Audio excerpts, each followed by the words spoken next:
আসসালামু আলাইকুম।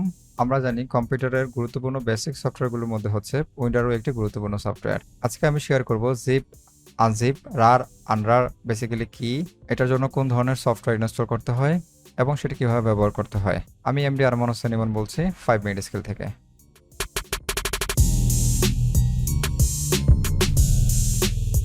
জিপ অথবা রার হচ্ছে কম্পিউটারের একটি এক্সটেনশন। আমরা অনেকেই জানি JPEG, JPEG, PNG, EXG, MP4.MP3 এগুলো কিন্তু একটা এক্সটেনশন। সো MP4 MP3 মতোগুলো হচ্ছে যে জিপ হচ্ছে এক্সটেনশন। এখন যদি আমি আপনাদেরকে একটু দেখাই, এখানে দেখেন একটা পিকচার আছে 0.jpg। এখানে জেপিজি হচ্ছে একটা কি একটা এক্সটেনশন। তারপর সফটওয়্যার বা জুমের জন্য যেটা আমরা ক্লিক করি, রাইট বাটন ক্লিক করে প্রপার্টিজ অপশনে ক্লিক করি, তারপর দেখে এখানে zoom.exe, ইএক্সজি হচ্ছে একটা এক্সটেনশন। তো সেমভাবে হচ্ছে জিপ অথবা রার হচ্ছে একটা এক্সটেনশন। ডট জিপ, ডট রার থাকবে।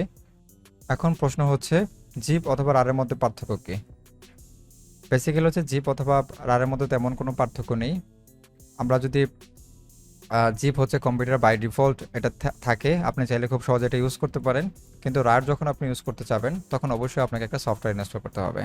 এখন শুরু করা যাক কিভাবে একটি জিপ ফাইল তৈরি করতে পারি এবং এটা কি কি সুবিধা রয়েছে। আমি একটা নিউ ফোল্ডারে ওপেন করতেছি, যেখানে হচ্ছে 3টা ফাইল আমার এখানে আছে। এই 3টা ফাইলকে আমি একটা জিপে কনভার্ট করতে চাচ্ছি। এই 3টাকে আমি আগে সিলেক্ট করে নিলাম, দেন রাইট বাটন ক্লিক করে সেন্ড টু কম্প্রেস ফোল্ডার। ঠিক আছে, আমার একটি এখানে জিপ ফাইল ক্রিয়েট হয়ে গেছে। এখানে এক্সটেনশন আমরা দেখলেই বুঝতে পারবো ডট জিপ। সো এখানে যদি ডাবল ক্লিক করি, ওপেন করে দেখা যাক 3টি ফাইল কিন্তু আমার এখানেও চলে আসছে। ঠিক আছে, তো এখানে হচ্ছে দেখেন কি হলো, আবার এই 3টা ফাইল হচ্ছে একটা জিপের মধ্যে চলে আসছে। এখন এটার সুবিধাটা আসলে কি কি? এটা আসলে কয়েকটি সুবিধা আছে, আমি এখন একটা বলবো, ভিডিও শেষে আরও 2টা বলবো। সেটা হচ্ছে, মনে করেন অনেকগুলো গুরুত্বপূর্ণ ফাইল আপনার কম্পিউটারে আছে, আর সেই ফাইলগুলো যদি আপনি জিপ অথবা রারের মধ্যে রেখে দেন এবং সেই জিপ অথবা রার যদি স্ট্রং পাসওয়ার্ড দিয়ে প্রোটেক্টেড থাকে, তাহলে সেই গুরুত্বপূর্ণ ফাইলকে সে ভাইরাস সহজে অ্যাটাক করতে পারবে না। সো এটা হচ্ছে একটা একটা সুবিধা বলতে পারেন। তারপর সেমভাবে যদি আমি আরেকটা ইমেজ আপনাদেরকে দেখাই, মনে করেন এখন কিছু হার্মফুল ভাইরাস অথবা হার্মফুল সফটওয়্যার অথবা ম্যালওয়্যার ভাইরাস যদি আপনি আপনার জিপের মধ্যে রাখেন অথবা সেটাকে স্ট্রংলি পাসওয়ার্ড দিয়ে রাখেন। অনেক সময় আমরা কি করি, অ্যাডোবি ইলাস্ট্রেটর বা ফটোশপ অথবা কম্পিউটারের অ্যাক্টিভেটর, তো এগুলো কিন্তু বেসিক্যালি হচ্ছে হার্মফুল সফটওয়্যার। এগুলো কিন্তু ইলিগেল, এগুলো অনেকটা ভাইরাসের মতো কাজ করে। সো এগুলো কিন্তু আমাদের অ্যান্টিভাইরাস পাওয়ার সাথে সাথে কিন্তু ডিলিট করে দেয়, তাই না? তো সেমভাবে যদি আমরা এটাকে জিপ অথবা রার করে যদি একটা স্ট্রং পাসওয়ার্ড দিয়ে রাখি, সেক্ষেত্রে কিন্তু অ্যান্টিভাইরাস সেটাকে স্ক্যান করতে পারবে না। তার মানে আপনি চাইলে একটা জিপ অথবা রারের মধ্যে হার্মফুল সফটওয়্যার অথবা গুরুত্বপূর্ণ ফাইল আপনি রাখতে পারেন প্রোটেক্টর হিসেবে। এখন আমরা দেখব জিপ অথবা আনজিপ, রার অথবা আনরার করার জন্য যে সফটওয়্যারটা ইউজ করতে হবে সেটা কীভাবে ইনস্টল করতে হয়। আমরা এখন সফটওয়্যার ইনস্টল করে সেটা কাজ করার চেষ্টা করব। সেটার জন্য আমি যে সফটওয়্যারটা ইউজ করব সেটা হচ্ছে উইন্ডার। আমি গুগলে সার্চ করব হচ্ছে উইন্ডার লিখে, উইন্ডার লিখে গুগলে সার্চ করব। তারপর দেখেন www.winrar.com। আমি যদি এখানে ক্লিক করি, ওয়েবসাইটে চলে যাব, একটু ওয়েট করব। তারপর হচ্ছে ডাউনলোড যে অপশন আছে সেখানে ক্লিক করব। ক্লিক করার পরে আমরা একটু পরে দেখব এখানে 64 বিট, 32 বিট, এগুলো হচ্ছে আপনার কম্পিউটারের বিট বেসিক্যালি কত। তো আমার এটাকে চেক করার জন্য, আমার কম্পিউটার কত বিটে সেটা চেক করার জন্য আমি চলে যাব দিস পিসি, দেন হচ্ছে রাইট বাটন ক্লিক করে প্রপার্টিজ। দেখেন এই যে এখানে শো করতেছে যে আমার পিসিটা আসলে কত বিটের। সো আমার পিসি হচ্ছে 64 বিটের। তো আমি এখন হচ্ছে 64 বিট ইনস্টল করব, ডাউনলোড করব। এখানে ক্লিক করব, দেন হচ্ছে ডাউনলোড হচ্ছে, আমরা একটু অপেক্ষা করি। ওকে, আমাদের যে সফটওয়্যারটি সেটা ডাউনলোড হয়ে গেছে, সেটা আমি এখন ইনস্টল করব। আমি জাস্ট এখানে একটা ক্লিক করব, ইনস্টল করা খুবই সহজ। আমি এটা মিনিমাইজ করে দিচ্ছি, দেন হচ্ছে এখানে ইনস্টল, দেন হচ্ছে ওকে। তার মানে হচ্ছে দেন ডান। তার মানে হচ্ছে আমার সফটওয়্যারটি ইনস্টল হয়ে গেছে। ঠিক আছে। তারপর যদি আমি এখান থেকে গিয়ে কোনো ধরনের ফাইল জিপ করতে চাই, তাহলে আমি চলে যাচ্ছি, আমি একটা নিউ ফোল্ডারে চলে গেলাম। এখানে হচ্ছে আমি 3টা ফাইল হচ্ছে জিপ করতে চাচ্ছি। তো যেহেতু আমার সফটওয়্যার ইনস্টল হয়ে গেছে, এখন এই 3টাকে সিলেক্ট করে, মানে 3টা ফাইলকে সিলেক্ট করে right button, then send to compress.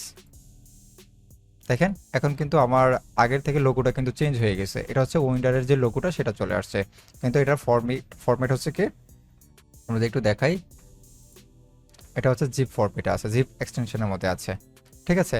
এখন যদি আপনি এটাকে, আমি এগুলোকে ডিলিট করে দিতে চাচ্ছি। এখন মনে করুন যদি আপনি এটাকে এক্সট্রাক্ট করেন অথবা আনজিপ করতে চান, তাহলে কিভাবে করবেন? আমি এখানে রাইট বাটন ক্লিক করে এক্সট্রাক্ট হেয়ার ক্লিক করব। একটু সময় লাগবে, তার মানে হচ্ছে আমার এই ফাইলটার মধ্যে যা যা ছিল এখানে এক্সট্রাক্ট হয়ে গেছে। এখন আমরা দেখব উইন্ডারের মাধ্যমে কিভাবে একটা জিপ ফাইল তৈরি করতে পারি, এবং সেটা পাসওয়ার্ড দিয়ে। আমি আমি একটা ফোল্ডার ওপেন করতেছি, দেন এই 3টা ফাইল হচ্ছে আমি জিপ করতে চাচ্ছি। আমি জাস্ট এই 3টাকে সিলেক্ট করে রাইট বাটন ক্লিক করব, দেন হচ্ছে অ্যাড টু আর্কাইভ নামে একটা অপশন আছে, আমি এখানে ক্লিক করব। দেন এরকম একটা ডায়লগ বক্স আসবে। আপনি চাইলে রার ক্রিয়েট করতে পারেন, জিপ ক্রিয়েট করতে পারেন, ঠিক আছে, আর রার 4 ক্রিয়েট করতে পারেন। তো আমি এখন আপাতত জিপ ক্রিয়েট করতে চাচ্ছি এবং সেটাতে পাসওয়ার্ড দিয়ে রাখতে চাচ্ছি। তো আমি জাস্ট সেট পাসওয়ার্ডে ক্লিক করব। আমি মনে করেন যে পাসওয়ার্ড হচ্ছে 1 2 3 4, ঠিক আছে, আবারও সেম 1 2 3 4, দেন হচ্ছে ওকে, আমি দেন ওকে ক্রিয়েট করে দিলাম। একটু সময় লাগবে। দেখেন আমার একটা জিপ তৈরি হয়ে গেছে, যেটা কিনা পাসওয়ার্ড দিয়ে পাসওয়ার্ড দেওয়া আছে। আমি যদি এখানে ডাবল ক্লিক করি, এরকম একটা ডায়লগ বক্স আসবে। অনেক সময় দেখা যায় কি এরকম একটা ডায়লগ বক্স আসতেছে যে আপনি এটা কেনার জন্য আপনি জাস্ট ক্লোজ করে দেবেন, আর কিছু প্রয়োজন নাই। এখন আপনি চাচ্ছেন এটাকে একটা ইমেজটাকে ওপেন করবেন, আমি ডাবল ক্লিক করব, দেখেন সে বলতেছে যে পাসওয়ার্ডটা দেওয়ার জন্য।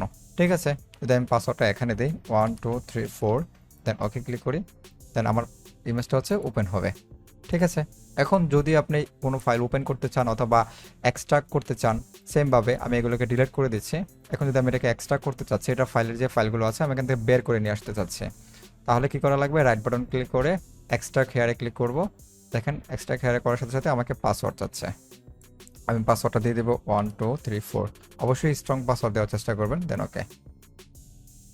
দেখেন আমার এই ফাইলগুলো কিন্তু এখন এক্সট্রাক্ট হয়ে গেছে। এখন খুব সহজে আপনি কি করতে পারেন? এক্সট্রাক্ট করতে পারেন, জিপ করতে পারেন, আন্ডার করতে পারেন। এখন আমরা দেখব কিভাবে ফাইল সাইজ রিডিউস করা যায় বা ফাইলের সাইজ কমানো যেতে পারে। এখন মনে করেন যে আমার 3টা ফাইলের সাইজ আছে প্রায় 10 MBর মতো। এখন যদি আমি এটাকে জিপে কনভার্ট করি, দেখেন কি হয়, সেন্ড টু কম্প্রেস, আমি জিপ করে ফেলছি। এখন দেখেন আমার এই যে জিপের যে ফাইলটা সেটা মাত্র 3.5 MB। তার মানে আপনি চাইলে খুব সহজে ফাইল সাইজ রিডিউস করতে পারেন জিপ করার মাধ্যমে। মনে করেন আপনি কাউকে একটা ফোল্ডার পাঠাতে চাচ্ছেন, অনেকগুলো ফোল্ডার একসাথে পাঠাতে চাচ্ছেন, একটা ফোল্ডারের মধ্যে থেকে অনেকগুলো ডকুমেন্টস একটা ফোল্ডারের মধ্যে থাকবে, সেই ফোল্ডারটা আপনি কাউকে সেন্ড করতে চাচ্ছেন। এখন মনে করেন এটার মধ্যে একটা ফাইল আছে, এখন আমি এই ফোল্ডারটা কাউকে সেন্ড করতে চাচ্ছি। আমরা হচ্ছে জাস্ট এটাকে ড্র্যাগ করে আমরা মেইলে নিয়ে এখানে ছেড়ে দিতে চাচ্ছি। দেখেন এই ফোল্ডার হচ্ছে একটা ফোল্ডার, কিন্তু জিপ না। সেজন্য কি বলতেছে সে, এখানে হচ্ছে কোনো ধরনের ফোল্ডার সেন্ড করা যাবে না, বিকজ ইটস ফোল্ডার। ঠিক আছে। তো সেজন্য আমাকে যেটা করা লাগবে, এখানে জিপ ফরম্যাট আমি এখানে আপলোড করতে পারবো। তো সেম ফোল্ডারটা কিন্তু আমি এখানে জিপ করে রাখছি।